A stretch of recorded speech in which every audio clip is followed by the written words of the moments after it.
नमस्कार, मैं पंकज प्रभात आप सभी को अपने YouTube चैनल मिशन विद्या कॉम्पिटिटिव रीजनिंग में स्वागत करता हूं।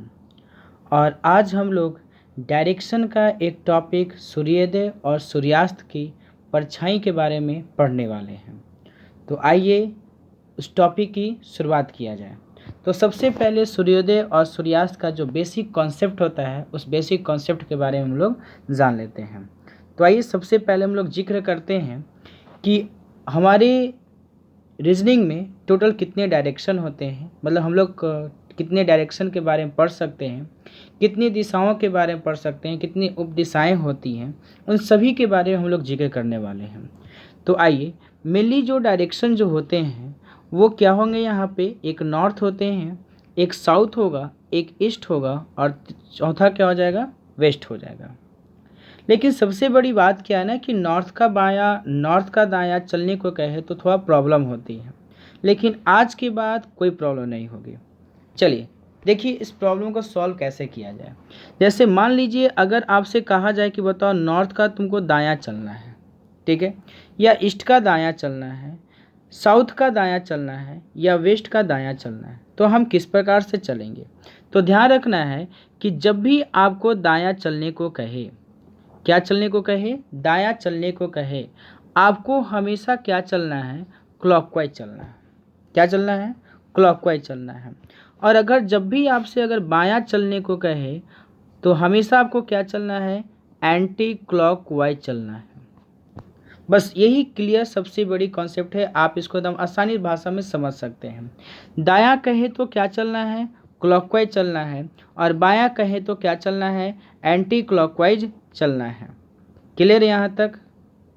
इसके बारे में और चीज़ समझते हैं। देखिए ध्यान से, मान लीजिए ये हमारी कोई नॉर्थ है, यहाँ पे साउथ है, ईस्ट है और यहाँ वेस्ट है। अगर बोला गया कि नॉर्थ का दायां, तो नॉर्थ का दायां कौन सा हो जाएगा, ईस्ट हो जाएगा। ईस्ट का दायां कौन सा हो जाएगा, साउथ हो जाएगा। साउथ का दायां कौन सा हो जाएगा, वेस्ट हो जाएगा। और वेस्ट का दायां कौन सा हो जाएगा, नॉर्थ हो जाएगा। उसी प्रकार से अगर बोला जाए कि नॉर्थ का बायां कौन सा हो जाएगा, तो वेस्ट हो जाएगा। वेस्ट का बायां कौन सा हो जाएगा, तो साउथ हो जाएगा। और साउथ का बायां कौन सा हो जाएगा, ईस्ट हो जाएगा। और ईस्ट का बायां कौन सा हो जाएगा, नॉर्थ हो जाएगा। तो बड़ा ही क्लियर सा कॉन्सेप्ट है कि अगर बायां चलने को कहे तो आप हमेशा क्या चलोगे, एंटी क्लॉकवाइज चलोगे। और दायां चलने को कहे तो आप क्या चलोगे, क्लॉकवाइज चलोगे। अब इसी कॉन्सेप्ट से आप सूर्योदय और सूर्यास्त वाले क्वेश्चन को आप आसानी से और बिल्कुल इजी वे से बना सकते हैं, ठीक है। लेकिन उससे पहले एक चीज़ और समझ लेते हैं। सपोज डैट यहाँ पे कुछ डायरेक्शन दिया हुआ है, यहाँ नॉर्थ है जिसको हम लोग हिंदी में क्या कहते हैं, उत्तर कहते हैं। ये क्या हो गया, दक्षिण है। इसे हम लोग क्या कहते हैं, पूर्व कहते हैं। और इसे हम लोग क्या कहते हैं, पश्चिम कहते हैं। सपोज डैट अगर यहाँ पे सूर्योदय की बात हो रही है, सूर्योदय की बात हो रही है, और सूर्योदय के समय सूर्य भगवान कहाँ रहते हैं, तो पूर्व दिशा में रहते हैं। और यहाँ पर हम क्या करते हैं, कोई व्यक्ति का चेहरा जो है ना वो उत्तर की तरफ क्या है, वो देख रहा है। तो इसका परछाई जब भी बनेगा तो क्या बनेगा, ईश्वर बनेगा। कहने का मतलब क्या है कि अगर नॉर्थ के साइड है तो उसका जो परछाई बनेगा वो किधर बनेगा, बायां बन जाएगा। अगर यही व्यक्ति कहाँ रहे, साउथ की तरफ रहे, तो साउथ की तरफ रहेगा तो इसका परछाई कहाँ बन जाएगा, दाईं ओर बन जाएगा। कोई व्यक्ति का चेहरा अगर दक्षिण की तरफ है और उसका जो परछाई है सूर्योदय के समय, तो सूर्योदय के समय उसका परछाई कहाँ बनेगा, दाईं ओर बनेगा। लेकिन अगर इसी व्यक्ति का चेहरा पूर्व की तरफ हो, मतलब जिस ओर सूर्य भगवान है उसी तरफ अगर आप भी देख रहे हैं, तो आपकी जो परछाई जो बनेगी वो कहाँ बन जाएगी, पीछे बन जाएगी। और आपके पीठ के तरफ अगर सूर्य भगवान हो, मतलब आप पश्चिम की तरफ देख रहे हैं, पश्चिम की तरफ आपकी चेहरा है और यानी पीठ की तरफ सूर्य है, तो आपकी जो परछाई बनेगी वो कहाँ बनेगी, आपकी आगे बनेगी। क्लियर है, ये हो गया सूर्योदय वाला। इसी तरह से आपकी सूर्यास्त में भी यही चीज़ है कि मान लीजिए अगर कोई व्यक्ति का चेहरा उत्तर की तरफ है, दक्षिण की तरफ है, पूर्व की तरफ है और पश्चिम की तरफ है, तो इसकी परछाई कहाँ बनेगी? और इधर आपके क्या है, सूर्य भगवान है, शाम में अस्त होने वाले हैं। ठीक है, अब आइए इसकी परछाई के बारे में हम लोग जानते हैं। तो मान लीजिए अगर कोई व्यक्ति का चेहरा उत्तर की तरफ है तो इसकी परछाई कहाँ बनेगा? तो दाईं ओर। मतलब उसका चेहरा अगर उत्तर की तरफ रहे तो उसका परछाई कहाँ बन जाएगा? दाईं ओर बन जाएगा। लेकिन इसी व्यक्ति का चेहरा मान लेते हैं कि अगर दक्षिण की तरफ है तो इसका परछाई कहाँ बन जाएगा? बाईं ओर बन जाएगा। पूर्व की तरफ है तो कहाँ बनेगा? आगे बनेगा। लेकिन यही अगर पश्चिम की तरफ है तो इसका परछाई कहाँ बन जाएगा? तो पीछे बन जाएगा। क्लियर है? आइए इस चीज़ को एकदम बिल्कुल आसानी से सूर्योदय और सूर्यास्त वाले क्वेश्चन को बिल्कुल आसान तरीके से समझेंगे। ठीक है, आइए समझते हैं इसके बारे में। आइए तो सवाल नंबर पहला,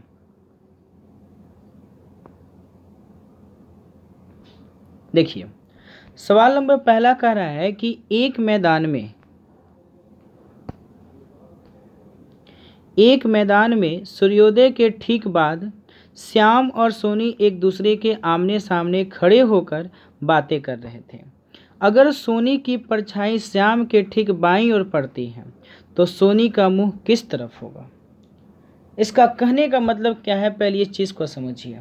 देखिए, अगर जब भी आपके क्वेश्चन में दायां और बायां का सवाल आ जाए, इसका हमेशा आंसर या तो उत्तर होगा या तो क्या होगा? दक्षिण होगा। क्लियर है? दो ही आंसर हो सकता है, या तो उत्तर हो जाएगा और या तो क्या होगा? दक्षिण होगा। अब बिल्कुल इजी तरीके से समझना है, बिल्कुल आसान भाषा में समझना है। चलिए समझते हैं। सूर्योदय की बात कर रहा है, किसकी बात कर रहा है? सूर्योदय की बात कर रहा है। और सूर्योदय के समय सूर्य कहाँ रहेगा? तो ईस्ट में रहेंगे। क्लियर है यहाँ तक? अब देखो यहाँ क्या कर रहा है, अगर सोने की परछाई, इस सेंटेंस से कोई आपको मतलब नहीं रखना। मतलब कहाँ से रखना है पहले वो समझो। मतलब रखना है इस सेंटेंस से, श्याम के ठीक बाईं ओर पड़ती है। तो हम क्या करते हैं ना कि ईस्ट का बायां चल जाते हैं। क्या चल जाते हैं? ईस्ट का बायां। तो ईस्ट का बायां किधर हो जाएगा? नॉर्थ हो जाएगा। ईस्ट का बायां हमारा क्या हो जाएगा? नॉर्थ हो जाएगा। और नॉर्थ में हम किसके लिए जिक्र कर रहे हैं? तो यहाँ पर जिक्र कर रहे हैं श्याम के लिए। जिक्र किसके लिए कर रहे हैं? श्याम के लिए जिक्र कर रहे हैं। तो बताइए, जब नॉर्थ में हम श्याम के लिए जिक्र कर रहे हैं तो साउथ में किसके लिए हम जिक्र करेंगे? सोने के लिए जिक्र करेंगे कि नहीं करेंगे? बस यही हमको आंसर फाइंड करना, अगर यही आपको निकालना है। बताओ, इसमें पूछा सोनी का मुंह किस तरफ होगा, तो सोनी का मुंह किस तरफ है? तो सोनी का मुंह साउथ की तरफ होगी। क्लियर यहाँ तक? आइए नेक्स्ट क्वेश्चन को समझते हैं। देखिए दूसरा क्वेश्चन भी इसी प्रकार का दिया हुआ है। देखिए क्या कर रहा है, सुमित और सौरभ आमने सामने खड़े होकर एक दूसरे से बात कर रहे थे। यदि सुमित की परछाई सौरभ के ठीक बाएं पड़ती है, किसका? सौरभ के ठीक बाएं पड़ती है। आइए देखा जाए, कह रहा है सूर्योदय, तो हम यहाँ ईस्ट लिख देंगे। ठीक है, अब क्या करें, सौरभ के ठीक बाएं, बताइए ईस्ट का बायां किधर? तो नॉर्थ होता है। बायां मतलब क्या? Anti clockwise. बाया मतलब क्या? Anti clockwise. तो ईस्ट का एंटी क्लॉकवाइज क्या होता है? नॉर्थ होता है। तो बोला क्या गया, नॉर्थ में कौन है, किसके लिए हम जिक्र किए हैं? तो सौरभ के लिए जिक्र किए हैं। किसके लिए जिक्र किए हैं? सौरभ के लिए। तो बताइए, आप खुद बता दोगे कि सर साउथ में किसके लिए जिक्र हो जाएगा? तो सुमित के लिए जिक्र हो जाएगा। अब किसके बारे में पूछ रहा है? तो पूछ रहा है सौरभ का चेहरा किस दिशा की ओर है? तो सौरभ का किसके लिए जिक्र हुआ? नॉर्थ में। यानी इसका राइट आंसर क्या हो जाएगा? आपका उत्तर हो जाएगा। बिल्कुल आसान तरीके से इसको हम लोग क्या कर सकते हैं? बना सकते हैं। क्लियर है?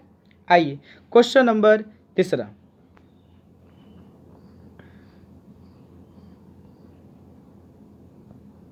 बिल्कुल उसी तरह का सवाल है। कह रहा है, एक सुबह सूर्योदय के बाद अरुण और वरुण एक दूसरे के आमने सामने बात कर रहे थे। यदि वरुण की परछाई, इससे तो कोई मतलब नहीं रखना है, मतलब यहाँ से रखना है, अरुण के ठीक दाएं पड़ रही है। ठीक है, चलिए ईस्ट का दायां, तो दायां मतलब क्लॉकवाइज। ईस्ट का दायां मतलब नीचे जाएंगे तो कौन मिलेगा हमको? साउथ मिलेगा। और साउथ किसके लिए जिक्र हो रहा है? तो साउथ अरुण के लिए जिक्र हो रहा है। साउथ किसके लिए जिक्र हुआ? अरुण के लिए जिक्र हुआ। तो बताइए नॉर्थ किसके लिए जिक्र हो जाएगा, यानी उत्तर किसके लिए जिक्र होगा? तो उत्तर हो जाएगा वरुण के लिए जिक्र हो जाएगा। अब जिसके बारे में पूछे वही आपकी आंसर हो जाएगी। किसके बारे में पूछा? अरुण का चेहरा, तो अरुण किधर है? तो साउथ में है। आंसर इसका क्या हो जाएगा? साउथ हो जाएगा। क्लियर हो गया? आइए नेक्स्ट क्वेश्चन नंबर 4 जो कि सूर्यास्त वाले क्वेश्चन है। आइए सूर्यास्त का भी हम लोग जिक्र कर लेते, तो बिल्कुल सूर्योदय के ही तरह बनेगा। ठीक है, आइए देखा जाए।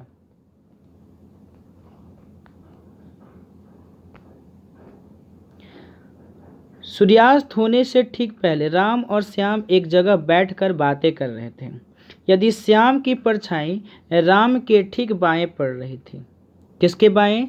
राम के ठीक बाएं। अच्छा, सूर्यास्त के समय सूर्य भगवान किधर होंगे? वेस्ट की तरफ होंगे। राम के ठीक बाएं, हमको तो मतलब इससे ही रखना है। राम के ठीक बाएं पड़ रही थी, तो चलो वेस्ट का बायां मतलब क्लॉक, बायां मतलब एंटी क्लॉकवाइज। तो बताइए वेस्ट का एंटी क्लॉकवाइज किससे भेंट होगा? साउथ से भेंट होगा। साउथ किसके लिए जिक्र हुआ है? तो राम के लिए जिक्र हुआ है। तो ऊपर में क्या होता है? नॉर्थ होता है। अब नॉर्थ किसके लिए होगा? तो श्याम के लिए होगा। किसका चेहरा पूछा जा रहा है? राम का चेहरा। तो राम का चेहरा किधर है? साउथ की तरफ है, यानी इसका राइट आंसर क्या हो जाएगा? दक्षिण हो जाएगा। क्लियर है?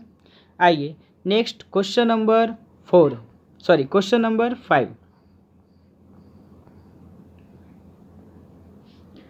एक दिन सूर्यास्त के समय दो दोस्त संजीव और राजीव आमने सामने खड़े होकर एक दूसरे से बातें कर रहे थे। यदि राजीव की परछाई संजीव के ठीक दाहिनी ओर है तो संजीव किस दिशा की ओर मुख करके खड़ा है? चलिए संजीव के ठीक दाहिनी ओर है। चलिए वेस्ट का दाहिनी किधर हो जाएगा? वेस्ट का दाहिनी हो जाएगा, एक मिनट, चलिए फिर से आइए। वेस्ट का दाहिनी, तो वेस्ट का दाहिनी किधर हो जाएगा? दाहिनी मतलब क्लॉकवाइज, तो वेस्ट का क्लॉकवाइज कौन मिलेगा? नॉर्थ मिलेगा। तो नॉर्थ किसके लिए जिक्र हो रहा है? तो नॉर्थ जिक्र हो रहा है संजीव के लिए। किसके लिए जिक्र हो रहा है? संजीव के लिए। बताइए जब नॉर्थ संजीव के लिए हो गया तो साउथ किसके लिए जिक्र हो जाएगा? तो साउथ जिक्र हो जाएगा राजीव के लिए। अब किसके बारे में पूछा जा रहा है? संजीव के बारे में, कि संजीव का चेहरा किस ओर है। बताइए संजीव का चेहरा किस ओर आया है? ये तो राजीव है ना, तो संजीव का चेहरा किस ओर हो जाएगा? नॉर्थ की तरफ, यानी इसका राइट आंसर क्या हो जाएगा? आपका उत्तर हो जाएगा, और उत्तर हमारा राइट आंसर हो जाएगा। आइए क्वेश्चन नंबर 6, और क्वेश्चन नंबर 6 मैं आपको नहीं बताने वाला हूँ। क्वेश्चन नंबर 6 आप हमारे कमेंट बॉक्स में बताएं कि इस क्वेश्चन के राइट आंसर क्या होंगे। मिलेंगे हम लोग एक नए टॉपिक के साथ, तब तक के लिए नमस्कार, धन्यवाद।